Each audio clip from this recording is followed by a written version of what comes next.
नमस्कार मंडळी, तुमचं मनापासून स्वागत आहे माझ्या एका नवीन व्लॉगमध्ये. आणि आजचा व्लॉग हा माझ्या इतर व्लॉगपेक्षा खूप जास्त वेगळा आहे. मी ना आजच्या व्लॉगमध्ये माझ्या बाबांनी माझ्यासोबत एक स्टोरी शेअर केलेली होती. मी कोल्हापूरची, माझ्याच गावची म्हणजे कोल्हापूरची एक त्यांनी मला स्टोरी सांगितलेली, एक हॉरर स्टोरी. तर मी ती स्टोरी आज तुमच्यासोबत शेअर करणार आहे. आणि ही एक म्हणजे बोलतात ना, ते सांगतात की ही खरी स्टोरी आहे. ऍक्च्युली बघा, माझा ह्यावर कितपत विश्वास आहे हे मला नाही माहिती, पण मला एक गोष्ट खरी वाटते की जसं की नाण्याला दोन बाजू असतात, तसंच पॉझिटिव्ह एनर्जी सुद्धा असते आणि निगेटिव्ह एनर्जी सुद्धा असते.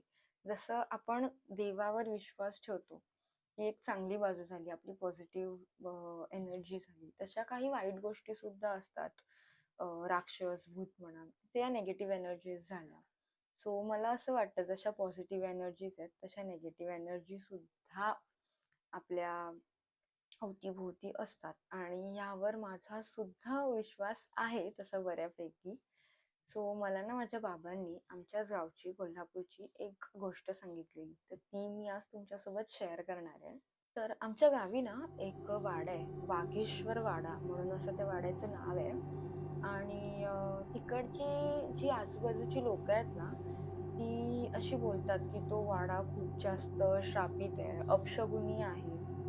आणि त्या वाड्यात जो पण जातो तो कधीच परत येत नाही, किंवा जरी कोणी परत आला, तो असा वेड्यासारखा वागायला लागतो, खूप असा विचित्र वागायला लागतो, असं तिकडची आजूबाजूची म्हणजेच गावची लोक सगळी बोलत असतात.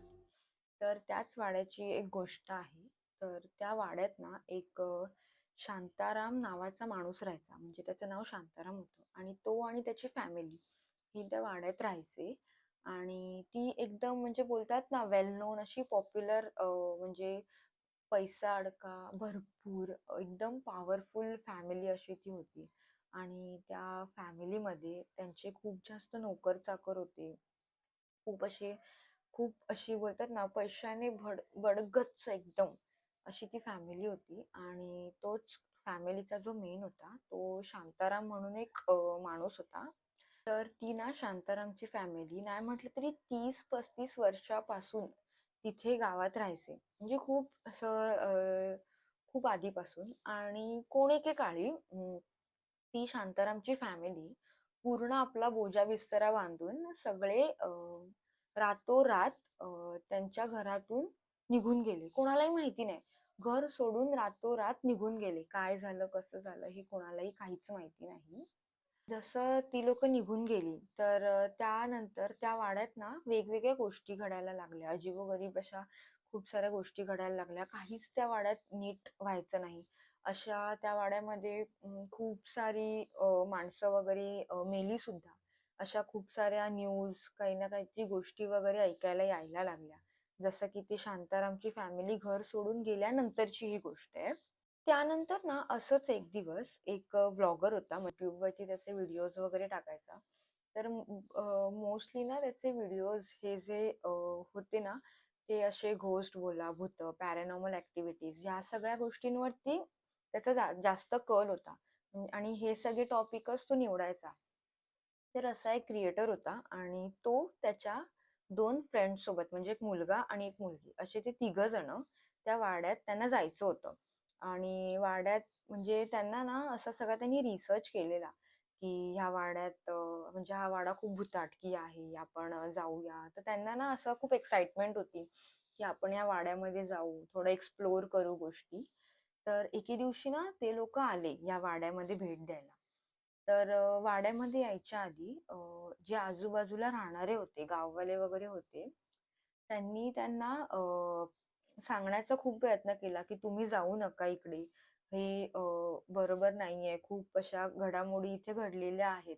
आणि आधीच त्यांना अवेअर करायचा खूप प्रयत्न केला, पण त्यांनी काही ऐकलं नाही. आणि त्यांनीच गावकऱ्यांना सांगितलं की आम्ही आर्किटेक्चर बॅकग्राऊंड मधून आलेलो आहोत, सो आम्हाला ना या वाड्याचा थोडा अभ्यास करायचा आहे, या वाड्याचं स्ट्रक्चर थोडं स्टडी करायचंय आणि हा वाडा खूप छान सुंदर आहे, सो त्याचाच आम्हाला थोडा अभ्यास करायचा आहे. असं काही ना काहीतरी खोटं बोलून हे तिघं मित्रमंडळी त्या वाड्यामध्ये घुसतात. ठीक आहे. तर या मित्रमंडळींनी ना त्यांच्यासोबत त्यांची जी इक्विपमेंट्स असतात, म्हणजे जे EMF रीडर म्हणा किंवा काही रेकॉर्डिंग करण्यासाठी कॅमेराज वगैरे असतात, ते सगळ्या गोष्टी, ज्या ज्या गोष्टी त्यांना लागणार होत्या ना ह्या सगळ्या ऍक्टिव्हिटीज कॅप्चर करायला, किंवा ती लोक जे स्टडीसाठी पॅरानॉर्मल ऍक्टिव्हिटीज जे स्टडी करायला जे जे मटेरियल असतं ते सगळं घेऊन ते तिघं सुद्धा त्या वाड्यात आलेली असतात. तो वाडा ना आधीच खूप जास्त जुना होता, आजूबाजूला खूप सारी झाडं, जंगल असा सगळा होता आणि खूप जास्त डरावणक होता. आणि जसं त्या तिघांनी त्या वाड्यामध्ये एंट्री घेतली ना, तर त्यांना ना खूप घाणेरडा असा वास आला एकदम. जसं त्या वाड्यात त्यांनी एंट्री घेतली त्याच्यानंतर, तर ते वाड्यामध्ये गेल्यानंतर त्यांची जे पण काही इक्विपमेंट्स वगैरे होते, तर त्यांनी ते वापरायला स्टार्ट केली. त्यांची जी पण काही गोष्टी होत्या, जे EMF रीडर म्हणा किंवा अजून कॅमेरा रेकॉर्डिंगसाठी वगैरे लागणारं जे पण काही साहित्य होतं ते त्यांनी वापरायला स्टार्ट केलं. जेव्हा त्यांनी ते EMF रीडर काढलं आणि ते ना लगेच असं ब्लिंक व्हायला लागलं. ते ऍक्टिव्ह झालं, ऍक्च्युली ते लगेच ऍक्टिव्ह झालं आणि त्यांना कळत नव्हतं की हे लगेच असं का होतंय. त्यांना वाटलं काहीतरी असेल आणि त्यांनी ही गोष्ट दुर्लक्ष केली, नजरअंदाज केली ही गोष्ट. तर आता ना ते संपूर्ण वाडा, तो वाघेश्वर जो वाडा आहे तो संपूर्ण वाडा ते बघत होते. पूर्ण वाडा एक्सप्लोअर करण्याचा प्रयत्न करत होते ते तिघं पण मित्र. तर तिथे ना त्यांना एक्सप्लोअर करता करता एका भिंतीवर एक फोटो फ्रेम दिसली.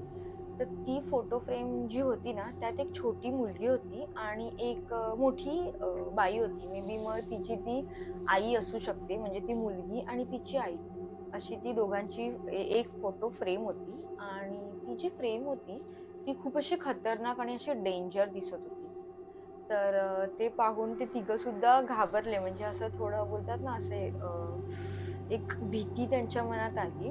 आणि आजूबाजूचे सगळे पडदे, टेबल सगळं आपोआप हलायला लागलेलं, त्या घरातलं, सॉरी त्या वाड्यामधलं सगळं हलायला लागलेलं. जमीन वगैरे अशीच हलायला, जमीन म्हणजे जमिनीच्या वरती जे जे होतं, झाडं झुडपं, थोडी पानं वगैरे होती, ते सगळं हलायला लागलेलं. खुर्च्या, टेबल, पडदे हळूहळू हलायला लागलेले. तर त्यांना वाटलं की वाऱ्यामुळे वगैरे हलत असेल सगळं, त्यामुळे त्यांनी ते सगळं दुर्लक्ष केलं आणि ते त्यांची रेकॉर्डिंग सुरूच ठेवत होते. तर असं हे सगळं करून ना हे तिघ जण थोड्या वेळाने झोपी गेली. ठीक आहे. तर ते झोपले. त्यातल्या एकाला ना एका लहान मुलीच्या रडण्याचा आवाज आला आणि तो रडण्याचा आवाज हळूहळू मोठा होत गेला. म्हणजे आधी लहान ह्याने लहान स्टेजने सुरू झाली आणि नंतर तो हळूहळू आवाज मोठा होत गेला. तर त्या मित्राने ना त्या दोघांना उठवलं. त्यांचे जे आणखी दोन, एक मुलगी आणि मुलगा होता, त्याने त्या दोघांना उठवलं. तर उठवल्यानंतर ना तो लहान मुलीचा आवाज रडण्याचा बंद झाला. तर मग त्यांना कळालं की म्हणजे कळालं इन द सेन्स, त्या जो मुलगा होता ना त्याला कळालं की हा आवाज फक्त मला येतोय, ह्या दोघांना आवाज येत नव्हता. तर त्यांनी कसं बसं त्याला शांत केलं आणि हे ते तिघं पण झोपले. तर आता नेक्स्ट डे आला, दुसरा दिवस आला. तर दुसऱ्या दिवशी सुद्धा त्यांना काही रेकॉर्ड करायचं होतं, काही गोष्टी अजून एक्सप्लोअर करायचा होता वाडा, त्यामुळे ते वाडा एक्सप्लोअर करत होते. तर ना त्या वाड्यात तरी सुद्धा अर्ध्या काही गोष्टी होत्या, म्हणजे त्या वाड्यात ना, तर त्या वाड्यात सगळ्या गोष्टी या पसरलेल्याच दिसत होत्या. त्यांना एक पण घर असं नव्हतं जे व्यवस्थित भेटेल. सगळं ओबडधोबड झालेलं, सगळं इकडे तिकडे पसारा असलेलं त्यांना सगळं दिसत होतं पूर्ण वाड्यात. असंच सगळं एक्सप्लोअर करता करता त्यांना ना एक लहान खोली दिसली. त्या लहान खोलीमध्ये त्यांना एक छोटी वही भेटली. तर एक छोटी डायरी, एक वही भेटली. तर त्या डायरीमध्ये ना एका व्यक्तीचे संपूर्ण दिवसाचा दिनचर्या जो असतो, संपूर्ण दिवसात त्याने काय काय केलंय हे लिहिलेलं. ऍक्च्युली ती जी डायरी होती ती एका लहान मुलीची होती. तिचं नाव जुईजा जुईजा म्हणून असं तिचं नाव होतं. तर तिची ती डायरी होती आणि त्या लहान मुलीने तिने दिवसभरात काय काय केलंय हे सगळं ती त्या डायरीमध्ये लिहून ठेवायची. तर त्या तिघांच्या हाती ती डायरी लागली. तर तेच ती डायरी वाचत होते ते तिघ जण मिळून. आणि आधीचे स्टार्टिंगचे जे पेजेस होते ते एकदम व्यवस्थित छान असे लिहिलेले होते. तर ती डायरी, त्याची जी शेवटची काही पानं होती, म्हणजे शेवटच्या ज्या काही ओळी होत्या त्या खूप खतरनाक होत्या. म्हणजे जसं तुम्ही बोलू शकता की त्यावर असं लिहिलं होतं, तो माझ्या जवळ आलाय, मला तो खूप मारतोय, मला नाही जायचंय त्याच्यासोबत, प्लीज मला वाचवा. असं सगळं त्या लहान मुलीने, म्हणजे त्या जुईजाने त्या डायरीमध्ये लिहिलं होतं. आणि हे सगळं वाचून ते तिघं पण जण खूप जास्त घाबरले. आणि त्यांना त्या क्षणाला असं वाटत होतं की त्या तिघांच्या व्यतिरिक्त सुद्धा तिथे अजून कोणीतरी उपस्थित आहे, कोणाचं तरी प्रेझेन्स तिथे आहे, असं त्या तिघांना पण वाटत होतं. आणि ते तिघ सुद्धा खूप जास्त घाबरलेले. आता ना तिसरा दिवस उजाडतो, शेवटचा दिवस, तिसरा दिवस उजाडतो. आणि तिथे ना खूप जास्त त्यांना निगेटिव्ह फील व्हायला लागलेलं, त्या तिघांना सुद्धा खूप जास्त विचित्र वाटत होतं. आणि त्याचसोबत त्यांनी त्यांचा कॅमेरा सुद्धा चालू ठेवलेला, सगळं रेकॉर्ड वगैरे सुद्धा करत होते. तर अचानक ना त्यातला, त्या तिघांमधला एक जो मित्र आहे ना, तो खूप विचित्र वागायला लागतो, खूप असं वेड्यासारखं करायला लागतो. तो बोलतो की मला ना ती लहान मुलगी दिसतेय आणि मला ती घेऊन जाणार आहे तिच्यासोबत, आणि मला नाही जायचंय तिच्यासोबत, प्लीज मला वाचवा. आणि आपण ना तिघं पण इथून आता निघून जाऊया, इथे नको राहूया, खूप खूप जास्त विचित्र वाटायला लागलेत, सगळी परिस्थिती तिकडची चेंज झालेली. त्याचं हे बोलणं ऐकून ते दोघं सुद्धा घाबरतात. आणि ते तिघं सुद्धा, त्यांना कळत नव्हतं की करायचं काय आहे. तर त्यातले ते दोघं आहेत ना, ते त्याला सांगतात की तू आराम कर, आम्ही आलोच, असं ते सांगतात. आणि ते तिथून बाकीची रेकॉर्डिंग वगैरे करायला निघून जातात. तर ते जे दोघं असतात, जे रेकॉर्डिंग करायला गेलेले असतात, ते सगळं त्यांचा रेकॉर्डिंग वगैरे करून पुन्हा परत येतात त्यांच्या त्या मित्राकडे. तर तिथे तो त्यांचा मित्र नसतोच. ते संपूर्ण वाड्यात शोधाशोध करायला लागतात त्यांच्या मित्राची. तर शोधाशोध करता करता त्यांना ना वाड्यात एक अशी रूम भेटते, ती रूम रक्तबंबाळ झालेली असते. आणि त्या संपूर्ण रूम मध्ये असे रक्ताचे शिंतोडे पडलेले असतात. ते बघून ते दोघं सुद्धा खूप घाबरतात. आणि त्यांना अजून जास्त हे होतं की कधी एकदा त्यांचा मित्र भेटतोय आणि कधी आम्ही तिघं सुद्धा इथून सुखरूप निघतोय. एक त्यांना ना तिथे एक किंचाळण्याचा आवाज येतो, आणि तो आवाज ऐकून ते अजून घाबरतात. तेवढ्यातच त्यांना ना एक सावली दिसते, ती सावली त्यांच्या भोवती रिंगण घालत असते.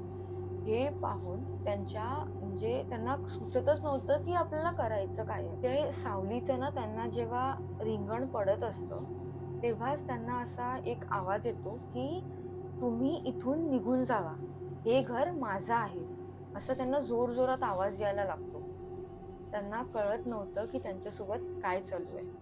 त्यात त्यांना ना त्यांचा जो मित्र गायब झालेला ना, त्याचा जोरात किंचाळण्याचा आवाज आला. आणि तेव्हा त्यांना कळलं की तो मित्र तिथे मेलाय. आणि ते दोघं सुद्धा तिथून पळून जातात. हे तिघं सुद्धा ना मुंबईवरून आलेले असतात कोल्हापूरला.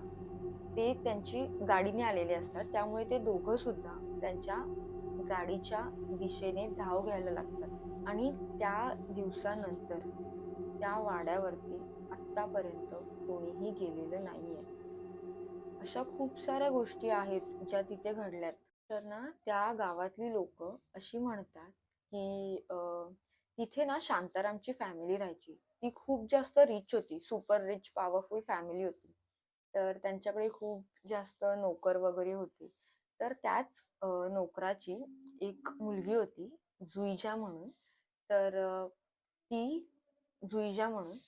ती तिच्या आई वडिलांसोबत तिथेच राहायची. म्हणजे नोकर, ते नोकर चाकर आणि त्यांची ती मुलगी. तर तिच्यासोबतची ही गोष्ट होती. तर तो जो शांताराम होता, तो जो त्या वाड्याचा जो मालक होता, त्याने ना खूप साऱ्या वाईट गोष्टी केल्यात. खूप बायकांवर अत्याचार केलेत, खूप मुलींवर अत्याचार केलेत. तर त्याने त्या जुईच्या सोबत सुद्धा खूप साऱ्या वाईट गोष्टी केल्या होत्या. आणि ते जुईजाने तिच्या आई वडिलांना सांगितलं. तर तिच्या आई वडिलांनी ऐकून त्यांना खूप जास्त, बोलतात ना, तळपायाची आग मस्तकात गेली. खूप जास्त त्यांना धक्का बसला ऐकून. तर त्यांनी हे सगळं पोलीस स्टेशनला सांगण्याचा निर्णय केला. तर जेव्हा त्या शांतारामला कळालं की हे जुईच्या आई बाबा जे त्यांच्या इथे नोकर होते ते जाऊन पोलीस स्टेशनला सांगणार आहेत, जेव्हा त्याला कळालं तेव्हाच त्याने त्या जुईजा आणि तिचे आई वडील ह्या तिघांना सुद्धा त्या रूम मध्ये, ज्या रूम मध्ये ती जुईजाची डायरी त्या तिघा मित्रांना भेटलेली ना, त्याच रूम मध्ये त्यांनी जुईजा आणि तिच्या आई वडिलांना मारून टाकलं. आणि त्याच वाड्याच्या ठिकाणी त्या तिघांना सुद्धा पुरलं गेलंय, त्या तिघांना सुद्धा गाडलं गेलं आहे. आणि ही गोष्ट झाल्यानंतर शांताराम आणि त्याची संपूर्ण फॅमिली रातोरात तिथून वाड्यातून निघून गेले, गाव सोडून अक्षरशः निघून गेले. तर ही सगळी जी गोष्ट आहे ही जुईजा सोबत घडली होती. आणि अजूनही तिथे गावात असं बोलतात की जुईजा आणि तिचे जे आई वडील आहेत त्यांची आत्मा अजूनही भटकत आहे, त्यांना शांती भेटलेली नाहीये. अजूनही त्यांना त्या शांतारामला मारण्याची जी भूक आहे, म्हणजे जे शांतारामला मारल्यानंतर त्यांना जे शांती भेटणार आहे ना, त्याच्यासाठी अजूनही ते भटकत आहेत, असं तिकडचे रहिवासी आहेत, स्थानिक लोक आहेत ते सांगत असतात. तर ही जी गोष्ट आहे ना ती मला माझ्या बाबांनी सांगितलेली, आणि ह्या सगळ्या ऐकलेल्या कानावर पडलेल्या अशा सगळ्या गोष्टी आहेत. आता ह्यात कितपत खरं कितपत खोटं हे माहिती नाही, पण माझे बाबा सांगायचे की ही म्हणजे अशी घडलेली गोष्ट आहे, त्यांनी मला सांगितलेली. सो तुम्ही कितपत यावर विश्वास ठेवाल मला नाही माहिती, पण येस, माझा ह्या गोष्टींवर आहे बऱ्यापैकी विश्वास आहे. जसं मी देवावर विश्वास ठेवते तशा ह्या गोष्टींवर सुद्धा माझा विश्वास आहे. आणि मी आशा ठेवते की तुम्हाला नक्कीच माझी ही स्टोरी आवडली असणार आणि तुम्ही मनापासून ती ऐकली असणार. सो असा ही माझी एक बोलतात ना एक माझ्या बाबांनी सांगितलेली ही स्टोरी होती, आणि ती मला माझा हा एक्सपिरियन्स तुम्हाला सांगायचा होता. म्हणजे मला अजून पण कधी कधी ऐकल्यानंतर खूप भीती वाटते. सो येस, ही अशी सगळी स्टोरी होती आणि तुम्हाला नक्कीच आवडली आहे असं मी गृहीत धरते. सो माझ्या व्हिडिओजना लाईक, कमेंट, शेअर आणि सबस्क्राईब करायला अजिबात विसरू नका. सो तुमचं असंच प्रेम माझ्यावर नेहमी राहू दे. Bye bye.